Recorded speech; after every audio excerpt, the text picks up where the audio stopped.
agressions à répétition et un jeune tué par balle récemment au quartier de la Charbonnière sont les raisons qui réunissent autour de cette table les Saint-Laurentais décidés de dire stop à la violence. Initié par le groupe des associations et citoyens contre la violence et la délinquance, plusieurs solutions et propositions sont évoquées. Nous, en tant que citoyens, on est les premiers à subir cette violence-là. On a déjà perdu pas mal de jeunes par rapport à ça et on ne veut plus que ça se passe. On veut que ça s'arrête. C'est bon, on ne peut plus supporter un mort. On veut que l'outil CLSDP soit exploité à 100% de ses capacités et soit mis en place très très rapidement. On veut aussi qu'il y ait des couvre-feux dans les quartiers pour les jeunes mineurs qui ne soient pas dans les rues après 22 heures. On veut qu'il y ait aussi une police de proximité. Ça veut dire des policiers qui iront à la rencontre de ces jeunes-là, qui discuteront avec eux et qui chercheront justement à comprendre pourquoi il y a ces problèmes-là et derrière, qu'est-ce qu'on peut mettre en place pour justement que ça s'arrête. L'association Trop Violence a fait le déplacement. Elle apporte ses conseils et également ses propositions pour lutter contre les faits de la délinquance.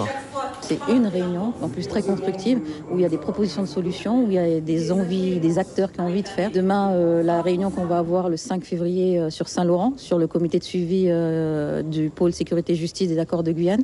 Donc là où on va insister pour remonter qu'effectivement la population est exaspérée, que la violence recommence et qu'il faut agir. Parce qu'on a un vrai problème, c'est l'adéquation des missions des forces de l'ordre par rapport aux besoins du territoire. 3 heures d'échange pour trouver des solutions. Tous veulent aller jusqu'au bout et d'une seule voix.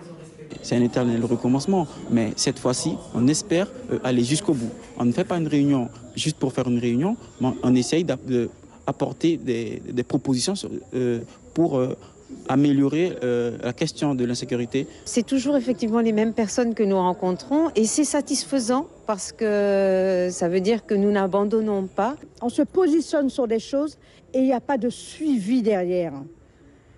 Donc j'aurais bien aimé que cette réunion dont je viens de participer, qu'il y ait quelque chose de solide qui sort de tout ça. C'est un travail qu'il faut poursuivre. Et il ne faut pas se démobiliser, c'est très important. Et il faut à un moment donné qu'on emmène toutes ces questions-là aux plus hautes instances. Prochaine action pour le groupement des citoyens contre la violence et la délinquance.